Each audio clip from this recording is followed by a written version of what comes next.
सरसों फुलाइल तिसी महकल।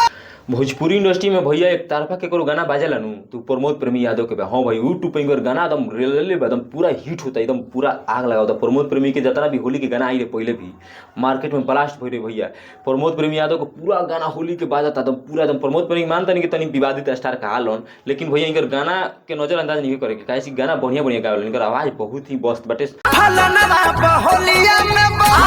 एगो इनकर गाना आइल बा जौन गाना के नाम हो फलाना वो होली में बकली। हाँ भैया गाना के लिखले बड़े सूरज सिंह भाई जौन गाना लिखले बड़ा गाना भाई ब्लास्ट बा, हमारा बहुत मस्त लगता गाना। प्रमोद प्रेमी के जौन गाना बाटे आई गाना के म्यूजिक डायरेक्टर बड़े गौरव सिंह। हाँ भैया गौरव विशाल सिंह गाना के म्यूजिक डायरेक्टर बड़न। आई गाना के लिखले बड़े सूरज सिंह, बहुत ही लाजवाब ब्लास्ट बा। प्रमोद प्रेमी यादव के भाई कतनो गाना आवेला ना तो मान लो उनका के कुछ आदमी कह देवन कि विवादित स्टार हो, लेकिन ना प्रमोद प्रेमी यादव भाई जमीनी स्तर के कलाकार हो। जमीनी स्तर के बहुत ज़्यादा गाना बजेला, हर एक जगह देख लो प्रमोद प्रेमी के।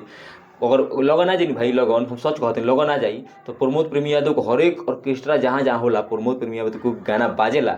भाई बिहार के इहो मान लो शेरे गायक हन, काहे प्रमोद प्रेमी बहुत मस्त गावेलन। केहू के ना चोख मिलल बाटे पीछे का। प्रमोद प्रेमी के जब गाना आई भाई तो एकदम चुपे चोरी आई, हाला ना करियन कि हमारे गाना आई बा आवते ही भाई मार्केट एकदम हिट हो जाए। काहे कि प्रमोद प्रेमी यादव बहुत पुराना कलाकार हो, आज कलाकार ना हो उनकर गाना तो मार्केट में हिट होता। मान लो कुछ स्टेज समय अश्लील हरकत कर दिलन तो उनका नजरअंदाज करके बा भैया गलती हो गई उनका रास्ता से मांग लेलन माफी।